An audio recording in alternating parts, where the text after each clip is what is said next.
nikmat yang paling kecil hingga nikmat yang terbesar, yaitu nikmat iman dan Islam.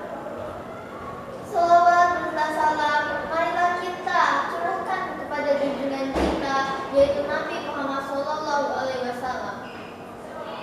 Hadirin yang berbahagia, sebelum menyampaikan pidato ini, izinkan saya untuk memperkenalkan diri, karena ada pepatah bilang, tak kenal maka tak sayang maka tak cinta. Nama saya Zakia Diara Nur Aini. Saya berasal dari SMP Muhammadiyah 1, kelas 8. Hadirin rahimakumullah, pada kesempatan kali ini, sebelumnya saya ingin mengajak hadirin sekalian untuk menutup mata sejenak. Lalu bayangkanlah wajah kedua orang kita, wajah ayah dan wajah ibu kita. Lihatlah raut wajah dan senyum mereka. Betapa mereka begitu ikhlas membesarkan dan mendidik kita. Ketahuilah bahwa ketika kita masih kecil, bahkan semenjak ada di dalam kandungan, mereka telah mencurahkan segenap kasih sayang kepada kita dengan penuh keikhlasan dan tanpa lelah, agar bisa menarik tentang kasih sayang ibu terhadap anaknya. Dan kisah ini ada dalam hadis Sahih Bukhari. Suatu hari, Aisyah radhiyallahu didatangi oleh seorang ibu dan dua orang anaknya, dan yang kelaparan dan meminta makan. Lalu diberikanlah oleh Aisyah radhiyallahu 3 butir kurma. Lalu ibu pun itu memberikan 2 butir kurma kepada masing-masing anaknya dan menyimpan 1 kurma untuk dirinya. Tapi belum dimakan kurma tersebut, kedua anaknya sudah memakan kurmanya, lalu menatap ibunya sebagai tanda masih kurang. Lalu ibunya langsung membagi 2 kurma tersebut dan memberikan jatahnya kepada mereka. Tidak lama datanglah Rasulullah SAW dan Aisyah langsung bercerita tentang kejadian tersebut. Rasulullah SAW menjawab, "Apa yang mengejutkanmu dari itu? Sesungguhnya Allah telah merahmati ibu tersebut karena kasih sayang kepada anaknya." Itulah kasih sayang seorang ibu kepada anaknya, yang kalau di masyarakat kita ada ungkapan kasih sayang ibu sepanjang masa, kasih sayang anak sepanjang jalan. Kasih sayang ibu kepada anaknya tidak akan luntur walaupun bagaimana kondisi anak. Tapi berbeda dengan anak yang kasih sayangnya terbatas, hanya sepanjang jalan atau setempat untuk memetik buah. Rasulullah bersabda, "Semua perbuatan dosa balasannya ditanggung oleh Allah SWT sesuai dengan kehendakannya hingga hari kiamat, kecuali dosa menyakiti hati orang tua, karena sesungguhnya azab perbuatan tersebut disegerakan atas perlakuannya sewaktu masih hidup sebelum mati."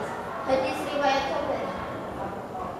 Sudah jelas bahwa ibu adalah orang yang paling banyak berkorban untuk anaknya.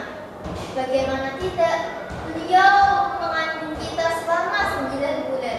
Dengan beban berat tersebut, ibu jalani dengan ikhlas dan berharap untuk kebaikan dari anak yang dikandungnya. Setelah lahir, ibu akan menyusui kita selama 2 tahun, lalu merawat dan membesarkan kita sampai dewasa. Pantaslah berbakti kepada ibu lebih diutamakan dari berbakti kepada ayah. Tapi bukan berarti kita menyampingkan peran ayah yang tidak berbakti kepadanya. Ayah juga berkorban dan sayang kepada anaknya. Beliaulah yang mencari nafkah untuk keperluan hidup istri dan anaknya.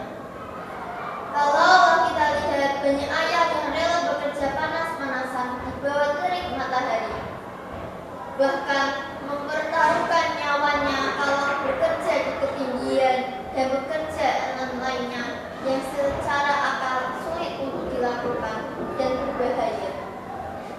Maka dalam syariat Islam, berbakti kepada kedua orang tua atau birrul walidin adalah kewajiban dari seseorang anak. Lalu, bagaimana berbagi bentuk kepada orang tua? Kita jawab dengan ayat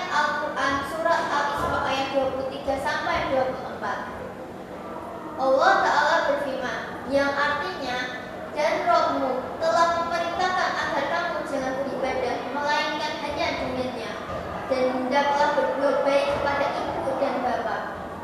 Jika salah seorang di antara keduanya, maka kedua-duanya sampai berusia lanjut dalam pemeliharaanmu, maka sekali-kalilah janganlah engkau mengatakan kepada keduanya perkataan ah, dan janganlah engkau membentak keduanya, dan ucapkanlah keduanya perkataan yang baik, dan rendahkan dirimu terhadap keduanya dengan penuh kasih sayang, dan ucapkanlah, ya Rabbu, sayangilah keduanya sebagaimana mereka berdua telah mendidik aku pada waktu kecil.